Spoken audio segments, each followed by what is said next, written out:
আজকে তোমাদের শেখাবো মাত্র 2 মিনিটের ডিবিটি লিংক কি করে করা হয়। তো চলো ভিডিওটা বেশি দেরি না করে শুরু করা যাক। আবার প্রথমে চলে যাবা ক্রোমে যাওয়ার পরে সার্চ বারে লিখে দেওয়া এনপিসিআই। ঠিক আছে, আমার আগে থেকে লেখা ছিল। ঠিক আছে, তোমরা এনপিসিআই লিখে নেওয়া।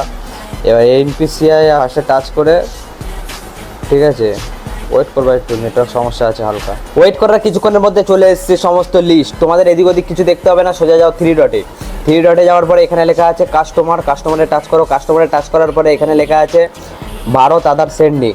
ঠিক আছে, এখানে টাচ করো। টাচ করার পরে একটু ওয়েট করতে হবে, তো নেটওয়ার্ক ইস্যু আছে এখানে। তারপরে লেখা আছে এখানে দেখো আদার্স ম্যাপ স্ট্যাটাস। ঠিক আছে, আধার ম্যাপ স্ট্যাটাসে গিয়ে তোমার এখানে আধার নাম্বারটা দিতে হবে।